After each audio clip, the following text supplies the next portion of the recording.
If we look at the last 15 years, the fees have averaged 0.33 Bitcoin per block. A very small amount of what we produce has been the fees. Going forward, we're about to have a halving, and we're going to see that those fees are going to become a bigger and bigger percentage of what the miners produce.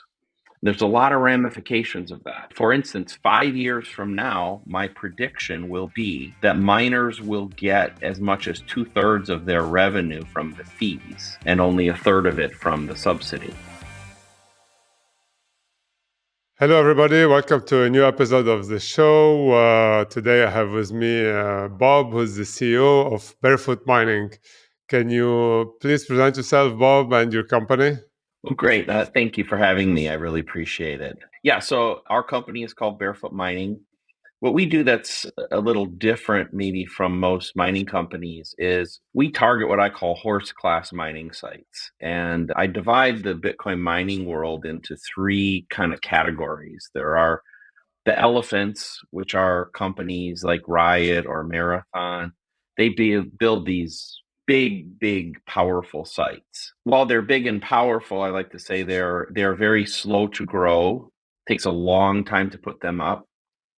And I also say they're easy to hunt. Regulators and tax authorities and people like that know where they are. They're easy to find.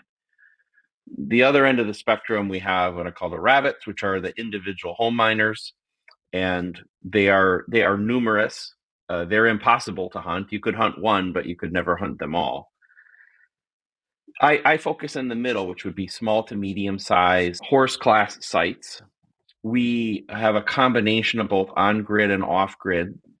We like to put them up very rapidly. So for us, let's say putting up a site of 1 megawatt or 2 megawatts in size is something that we can often do in a matter of a couple of weeks.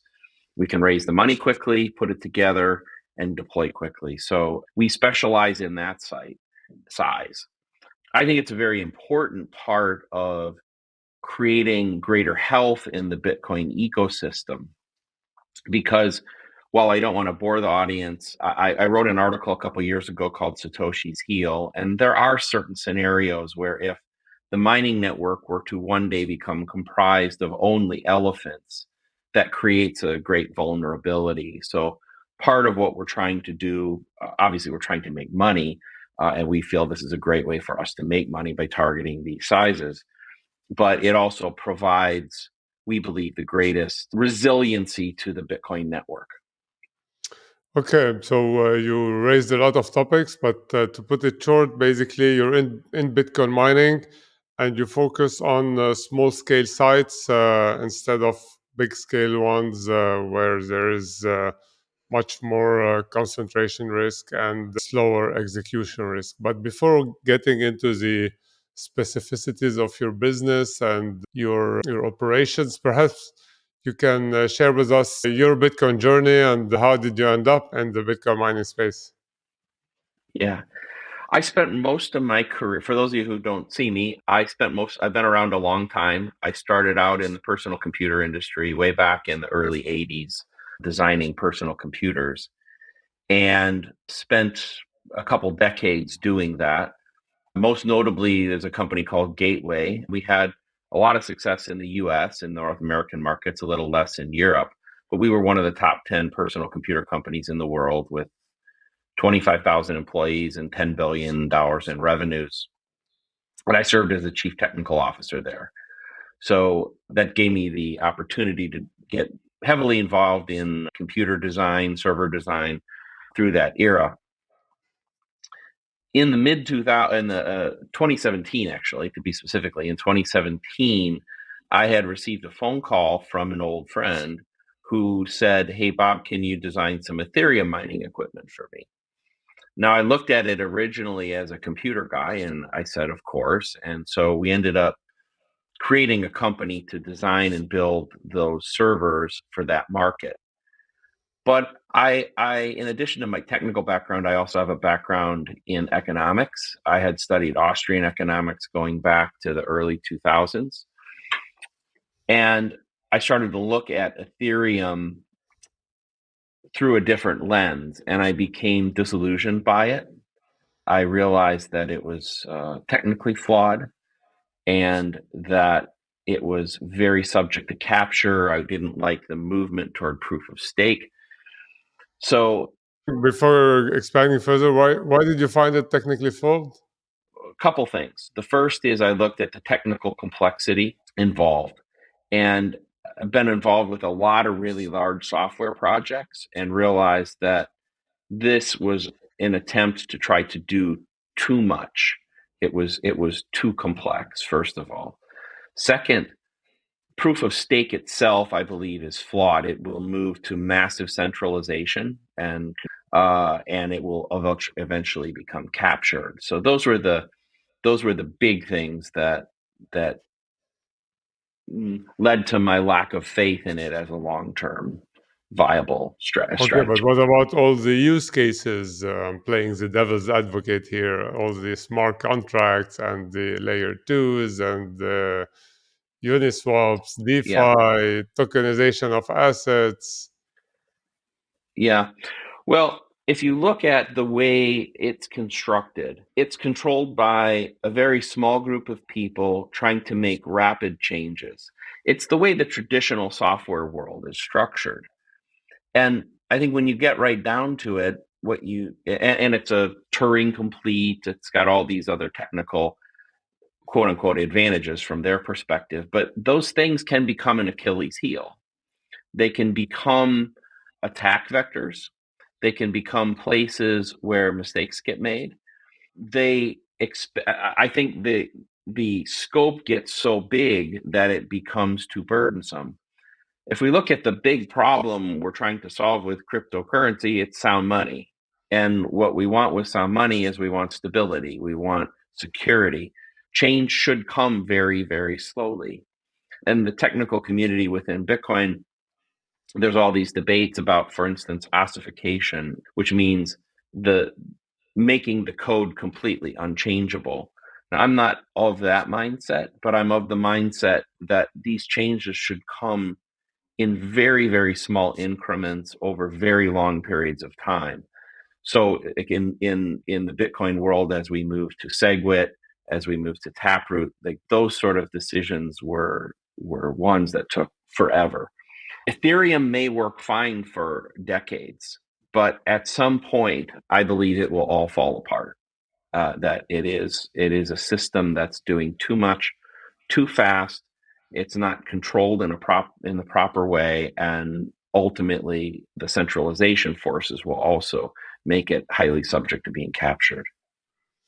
Okay, so you started in Ethereum, you found the flows, and then you moved to Bitcoin. So you were building mining software devices for Ethereum, so you applied the same expertise to operate mining sites. How did it go afterwards? What was the genesis of Barefoot Mining?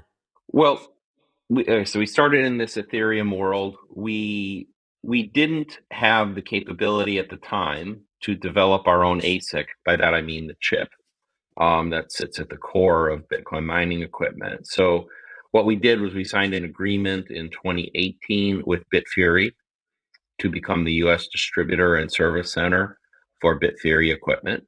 So we did that. That gave us the entree into the Bitcoin world. From there, we we first were primarily selling units and hosting them. Then we shifted our model to more of an investor model, whereas we would find a new energy site. Usually, the expansion starts by identifying an advantageous energy situation. Then we would put together a package to allow outside investors to contribute and take ownership in that specific site. And so we would build that site out under usually a unique LLC structure under the Barefoot umbrella. And so that's our primary model today. We have many sites Oh, scattered so you all have across. the Barefoot umbrella and various SPVs operating each one specific investor pools on specific sites. And Correct. where do you source your sites? What kind of sites do you have? Location, typology, etc. Most of our sites are in the central US, where there's basically if you look at the central portion of the United States, for instance, South Dakota, which is where the majority of our sites are, we have a situation where you have a state with about 800,000 people, but it generates a massive amount of power. So there's much, much more power being generated on grid there than can be consumed locally. So the energy companies there, they have to try to sell the energy to faraway places like Chicago, for instance, which is 500 to 800 miles away, or they can sell it to a local consumer like us. And then they don't have energy transmission loss and like those sort of factors as well. So we're able to find those little spots where we can, as I said, create an advantageous energy situation and then build those sites up. But we also do off-grid mining. So as an example, in South Carolina in the US, we found an old textile mill that had been out of operation for 20 years. But the textile mill had a hydroelectric infrastructure. It produced its own power. And so we went in, we bought the rights to the facility, we rehabilitated all of the hydroelectric infrastructure in that facility. And now we mine off grid, generating our own power from that site. Oh wow, that's very rare, especially in the US, I Yeah. suppose. And you have a source of power, you want to monetize it and connect it to the grid. How come this hydro plant was not connected to the grid? Well, it costs money, right? So this textile mill had gone out of business, first of all. So their core business had failed, as most of the people in the clothing business in the US failed and moved to Asia. Didn't have the capital. To be honest, it's a couple $1 million venture to do that sort of rehabilitation. They didn't have the money for it. And interestingly, what we did is we cut the line to the grid. So we don't, even if we have excess energy, we don't push it back on the grid. We would rather waste it because for us, it's a point of true independence and sovereignty. So we want to have something that we could not even be forced by the government to push the energy back on the grid. Okay. Because so we cut the line and made ourselves independent. Okay. And so on grid, off grid, US centered, that's your focus area, the US, or you're looking also at other locations? Hydro in Canada is very popular. I don't know if you look at it. Mm-hmm. How do you look at things when deploying basically your capital? Well, we're at a point now where while we still will continue to expand in the US, part of our mission for 2024 and 2025 is absolutely to come up in other continents. So, well, Canada would be another country, not another continent. We are looking at opportunities in Alberta right now in Canada. We're looking at Ethiopia. We're looking at Kenya. We're looking at Guatemala. We're looking at Chile. We're looking at Mexico. So we have different, and most of those are, by the way, off grid. One would be on grid, but we're looking primarily at off grid opportunities in other places. Okay, I mean, it's very rare to find Bitcoin miners that are off grid or that are studying investment off grid. I've always thought, like, if you look at it philosophically, that Bitcoin miners should go to the cheapest source of energy. So the first layer would be to go on grid where the cheapest source is, but the grid should be almost the most expensive source because at the end you have these huge infrastructures, these huge connections. The grid was designed to provide electricity for retail consumers, which are willing to pay a much higher price to watch Netflix, do all their activity, and at the end, the cost of electricity in a household is very small compared to all the other costs, traveling, eating, drinking, etc. So how do you see the future from like next step perspective in terms of expansion of Bitcoin mining? Well, I think the issue with off-grid mining, I think off-grid mining is absolutely crucial to the long-term stability of Bitcoin.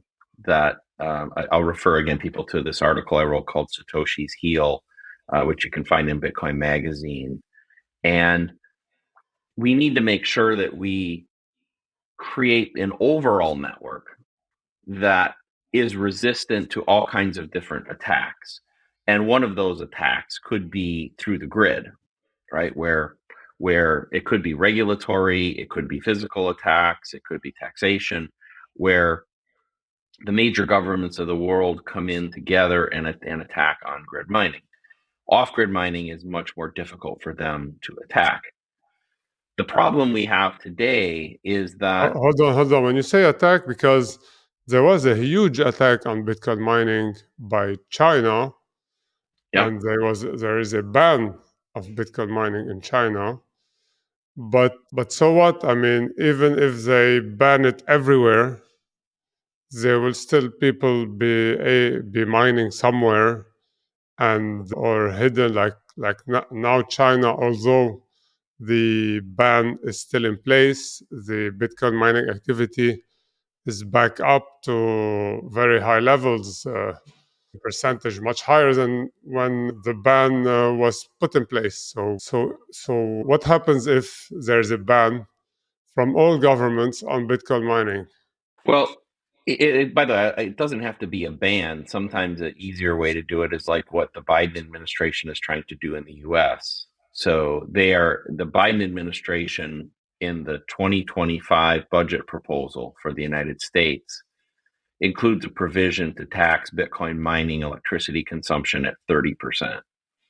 So Wow. they're not banning it. They're just saying, hey, if you use energy for this purpose, many European countries have made it virtually impossible to mine Bitcoin. In There's very Europe, little mining in activity. Scandinavia and Iceland, they've put like a Bitcoin mining tax.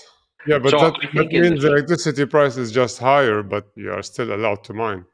right, so it's politically, I think, a little more palatable, right? Because the politicians don't have to say they're banning Bitcoin. They're just making it economically unfeasible. So you are correct. I think if the US did follow suit, ultimately what it would lead toward was places like Africa and South America doing well. But in the meantime, we could see very large drops in the hash rate. And again, I don't want to go into the technical details of this article, but if we envision a time frame several decades from now where all we have are elephant sites, that the mining industry no longer has the horses and the rabbits and the smaller people to kind of pick up when the elephants get attacked, then that's a real problem, right? So if Okay, yeah, I see what you mean. So there's like you don't want to have there's a risk of a strong concentration of the Bitcoin mining in one space or one or two actors. That's very funny because I thought this would happen like from a financial perspective. We have a Bitcoin equities ETF. 80% of it is made of Bitcoin miners. Most of them are Mhm. listed in North America. And I was expecting, especially when we went through the bear market, to have a consolidation. But if you look at all the listed Bitcoin miners, which has like the most easy to access capital, the biggest one to raise money to mine, they represent a very small portion of the Bitcoin network. And we haven't seen any concentration going on. On the contrary, each one is developing. Some of them went bankrupt after the crypto Yeah. winter. And then now they're like live and kicking and expanding without having concentrated or consolidated together to weather the crypto winter. Yeah, I think I'm a little surprised too. Like I think you said, I would have expected the same thing. But I'll also say, as an engineer, I look at Bitcoin with 1,000-year lens. So, I mean, for me, what we're trying to do is we're trying to build a network resiliency for this to be money for the next 1,000 years. So certainly we all have to run our businesses in short-term windows, right? We have to stay profitable, we have to survive. But I also try to always take the second perspective of what's best for Bitcoin. How can we build this thing such that over 1,000-year window we are resistant to all the potential attacks or problems? And that's a hard one. I think that the big miners, you asked the question about off grid. The problem with off grid for the big mining companies is one of scale. Most of the opportunities off grid come in small horse size sites. Like we can do 1 megawatt here, 3 megawatts there. Now we could do hundreds or thousands of them scattered all over the world. But whether it's a natural gas site, a small hydroelectric, a biomass where we're using biodigesters, solar, wind, all these different things, they tend to come in small sizes. And as you said, the folks at, let's say, like a Riot or a Marathon, if you said to them, hey, you have your choice, you can build one site of 100 megawatts, or you can build 50 sites of 2 megawatts, they will always choose the one site of 100 megawatts. I will choose the 50 sites of 2 megawatts. Now, yeah, okay, I see. So for decentralization and for avoiding having a single point of failure, basically. from a network perspective, but there are other reasons. So, for instance, if we said, again, we had two paths we could start today. One path toward 100 megawatt site, one path toward 52 megawatt sites. So the first thing is, if you were going to take, Chad, you were going to go build 100 megawatt site, okay, you would have to identify the power source. You would have to work with a lot of government's approvals. You have to raise that capital. You have to order this equipment. And my guess would be, on average, that would be a 12 to 18-month project. Okay. For me, I'm going to go do 52 megawatt sites.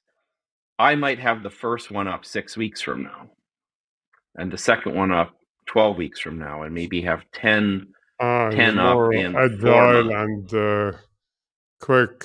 Yeah, I see what you mean. Yeah.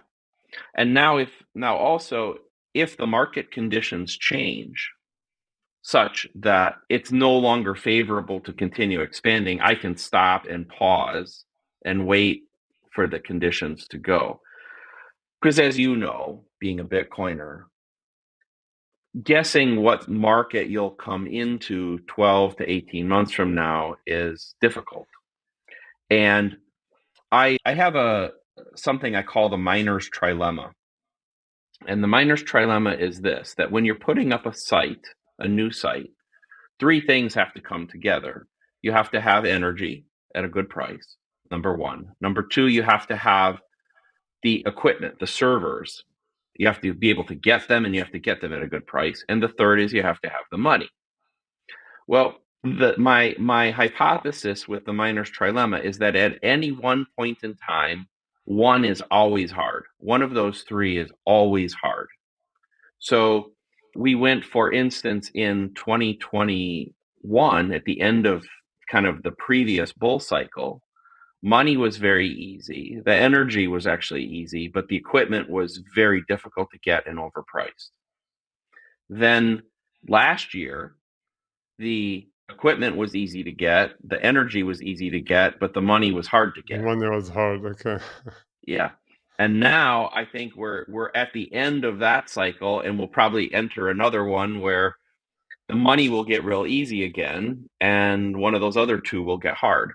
So we're always long-term success in mining, I think, requires a company to be able to navigate and respond to whichever one is hard and make good decisions.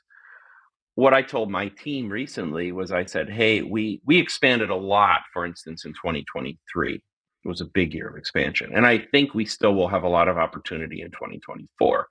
But I said to my team, at some point soon, the money is going to get too easy to acquire. And that's going to be our sign that we may have to slow down or stop for a while, which is the hardest thing to do emotionally, right? Because we have these investors, we have people that want to put capital in, but to say, no, this isn't the right time and essentially reject the money is a very difficult thing to do emotionally. Yeah, I like the way you see the business. I've never thought about it that way. And I saw like some listed Bitcoin miners tend to, I had like a discussion with CleanSpark who like to time the market that way in the sense that they will not deploy miners when the machines are too expensive and they rather Yeah. invest capital when it's not. They also time the market in terms of hodling. I don't know how much of that do you do. Or how much is that is combined in your business. But since you're operating different entities, it must vary from Yeah. one to the other, I suppose, right? It varies slightly, but there is a common philosophical approach, and that's that my belief is that, as you mentioned, I basically create these SPVs, right, for each site. And my value proposition to the investors is that the free cash flow in Bitcoin will be distributed to them on a monthly basis. So typically what we do is we don't hodl inside the SPV. We want to get So you leave it the to Bitcoin. the investor to hodl, basically. Yeah, yeah, No, which makes correct. sense. Okay, I like you have like not only an operational perspective on things and a visionary, I would say. You rarely find that the IT space. I suppose like when you speak back to your IT colleagues, they must see you from a different angle than the way they saw you when you were in IT. And I wanted to challenge you a little bit about like where do you see the future of mining, and if it's not the way I see it, and Michael Saylor mentioned it, like he mentioned it's a gold rush in the sense that everybody's gonna chase and try to acquire Bitcoin. But I see it as a gold, as an energy rush where Bitcoin miner, because as Bitcoin price goes up, Bitcoin miners are profitable and therefore they're gonna go and chase energy sources, and there's going to be like an energy rush all around the world that comes with the Bitcoin rush. And how do you see these two going together hand in hand? And one of them is physical, and the other one is digital. So the digital part, Yeah. Bitcoin can go to 1 million tomorrow. Okay, it's just money changing hands. However, if it goes to 1 million, then energy as a whole becomes like we reach the limitations of the energy available and operating Bitcoin mining needs, basically. How do you see that going on the long run? It's undeniable that there is a very symbiotic relationship between energy and Bitcoin. And a lot of people have articulated it well. You actually just did a very good job doing it.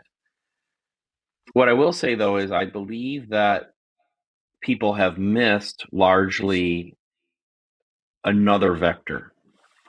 And the vector is, if I back up a little bit, if we say today, what do Bitcoin mining companies produce? And I think the answer would be we produce Bitcoin. That is the output of what we do. We produce Bitcoin. And peeling back that further, what you would say is we produce Bitcoin because the way that Bitcoin works is approximately every 10 minutes a block is produced. And the miners, in reward for their efforts to produce that block, get 6.25 Bitcoin plus fees. The 6.25 Bitcoin is called the subsidy, and it's new Bitcoin issuance. So going toward that 21 million ultimate goal. If we look at the last 15 years, on average, the fees have averaged 0.33 Bitcoin per block. So a very small amount, right? A very small amount of what we produce has been the fees. The fees, though, are a reward to the miners for including a transaction in the block. Going forward, we're about to have a halving, right? And we're going to see that those fees are going to become a bigger and bigger percentage of what the miners produce. There's a lot of ramifications of that. So, for instance, 5 years from now, my prediction will be that miners will get as much as 2/3 of their revenue from the fees and only 1/3 of it from the subsidy.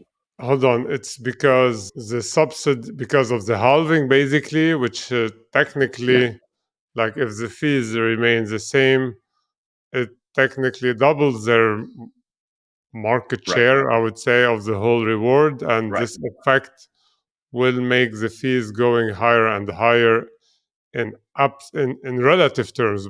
But do you think it's gonna go higher in absolute terms too?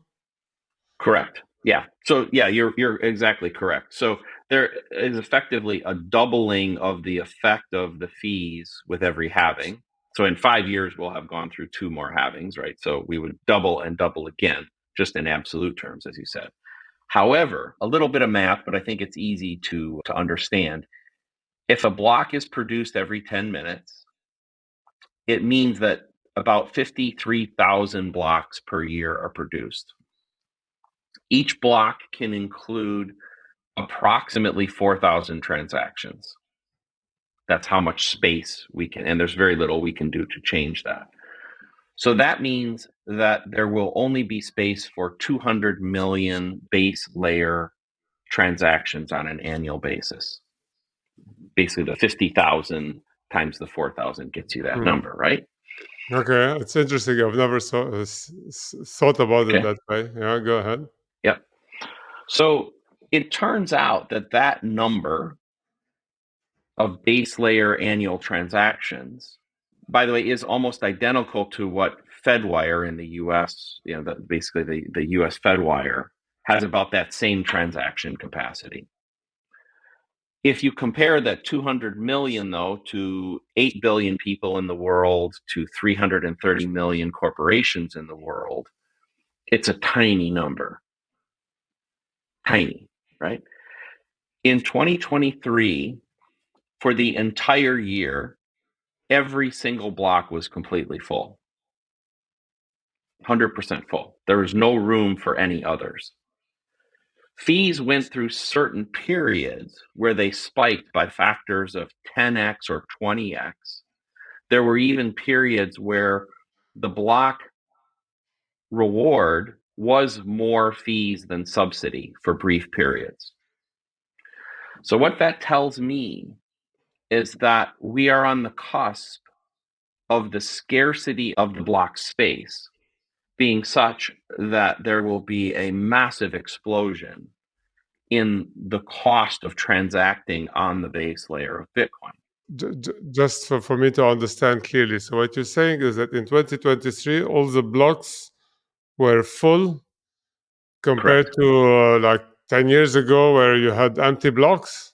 Compared to even 2 years ago, they were almost, I would say empty, but they were not always full. There would be periods where, and Okay, fees. so if you look at the trend of how full is the block, you're saying that now we're reaching levels where each block is full, and the next level would be to have the same block full, but transaction fees going higher and higher and higher because the space is limited. Correct. Correct. Okay, but So, what spiked the transaction fees recently is the ordinals and all these NFTs on Bitcoin, etc., which some claims they're useless, some claims they are like the future, but we haven't seen any. How do you explain that just from the block space perspective, we had an increase between 2023 and 2 years ago of the amount of information in the block?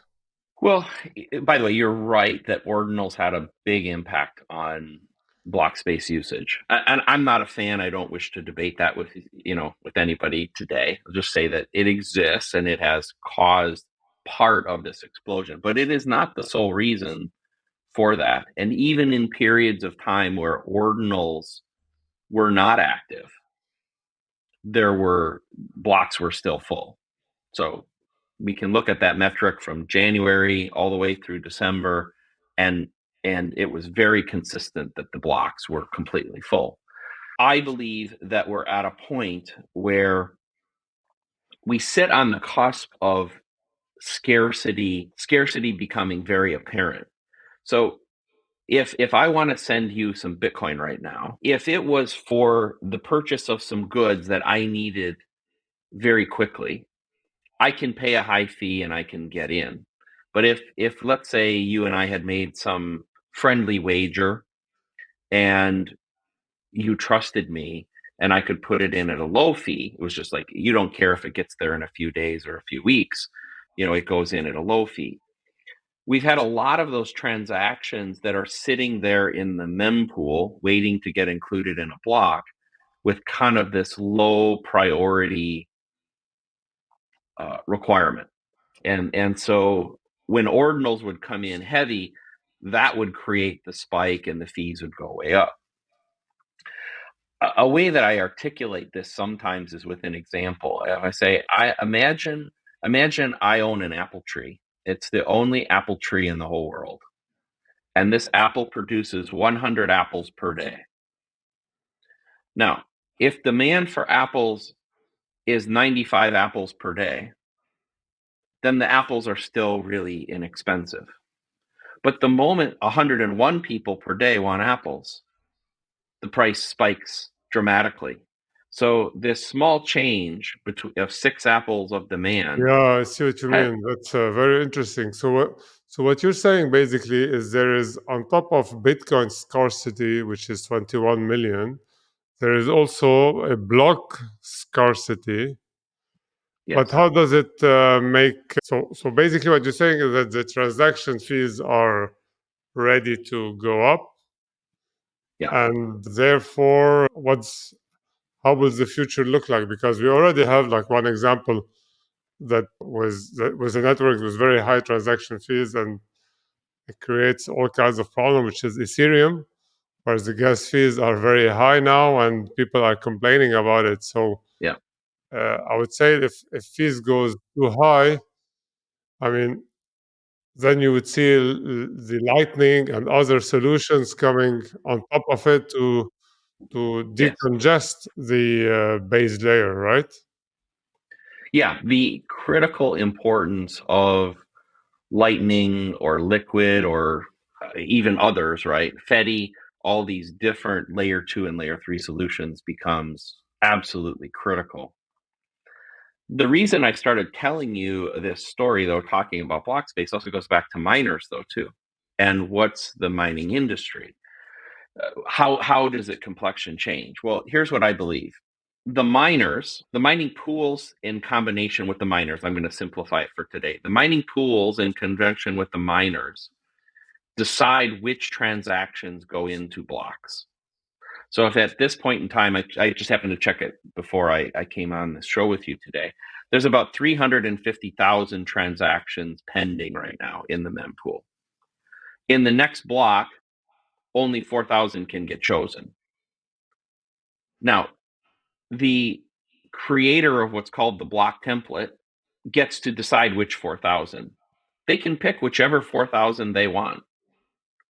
It doesn't have to be the most expensive The ones. They can pick miner who wins the block can decide which one he uses, and the pool basically that wins the block, they can decide which. Oh wow, that's why there was like a backlash about what Riot was doing, because from my understanding they offered inscription because they were mining the block themselves and they could like decide. That was Marathon, but yes, Marathon. Marathon, yeah, sorry, I said right. Yeah. Marathon, yeah. Yeah.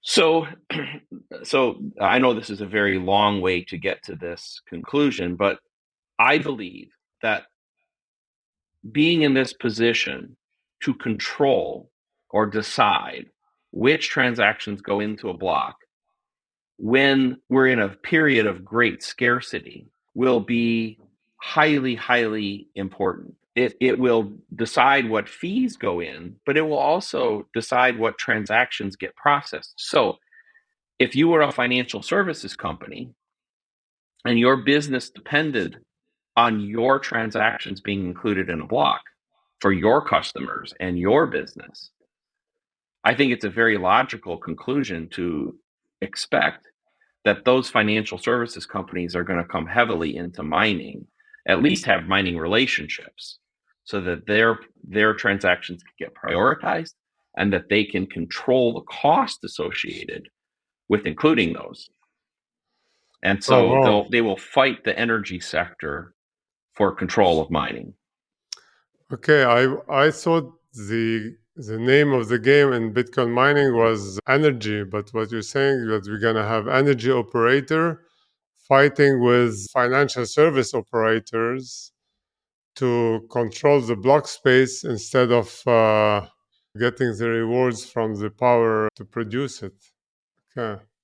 Yeah, so Yeah, basically you have the power to run the the ASICs, and then you have the right to inscribe whatever you want.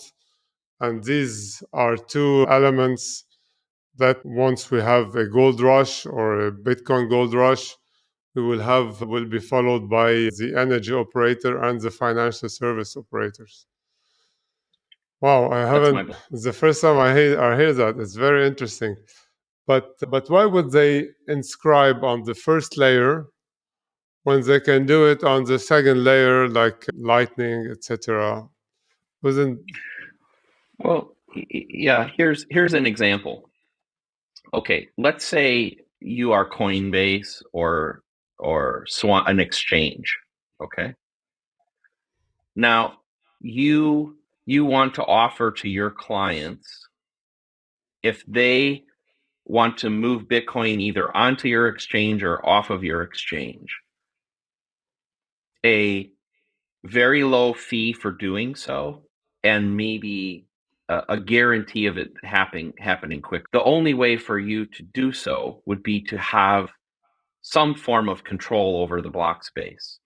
So you may have seen, as an example, Swan Bitcoin in the US now is actually become very rapidly one of the largest mining companies in the world. They have 7 exahashes Yeah, I of saw mining they capability. expanded into mining. Yeah. Yeah. Yeah. So one justification for that, beyond the obvious of just making money, is that they offer to all of their clients free movement of any Bitcoin purchased on their platform for free into cold storage or to wherever the person wants. Well, for them to continue to offer that, then they're probably going to have control of block space in order to make that happen.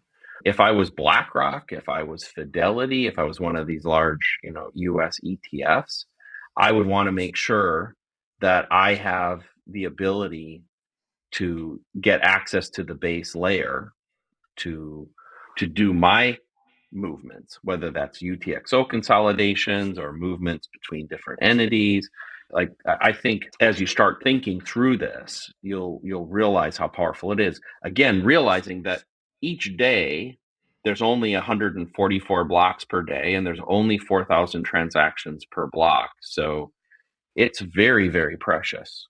Yeah, but why wouldn't you imagine a world where coin on layer one doesn't transact or transact very rarely, and 99% of the transaction goes on the layer two, where if you look at gold, for example, you have like 100 times more gold trading by futures than by the spot Yeah. gold. And those companies that, I mean, do you see it in gold? I don't know. I'm not very familiar with gold, but I didn't see any financials. Well, you have HSBC, I think, the holding gold themselves to offer it to client. I'm not sure how it works. Well, I think I understand your point, Jad, and I absolutely agree that it will force most Bitcoin transactions to layer 2. But even with that, I'll go back to some numbers. 200 million base layer transactions per year, Yeah, right. 330 million companies, 8 billion people. 8 billion We are people still already at the have. point where the mempool is full right now with maybe 50 million active users and one company, basically one company, MicroStrategy, active. So if we see adoption, let's say in this next bull cycle or the bull cycle after that, adoption goes from 50 million users to 500 million. If there are 20 or 50,000 active Bitcoin corporations actively transacting in Bitcoin, even just in their treasury, for instance, you run out of 200 million, evaporates pretty quickly. Yeah, so it's basically what you're saying is that it's a as scarce asset as Bitcoin because it is limited and it's much smaller than all the needs that we have and all the Yes. human population and the Yeah. corporation. I think Right. it's the first time I hear this theory and I really liked it. Very interesting perspective here. And overall, unfortunately, we have to wrap it up because our time is up. But it was a great discussion and great perspective on Bitcoin mining and tackling business in a philosophical and visionary way. I really liked how you presented and how you position yourselves in the Bitcoin mining space. I hope to see you again on the show as soon as you have anything new to announce or to share with us. Feel free to reach out. Thanks a lot, Bob. Thank you so much. Take care.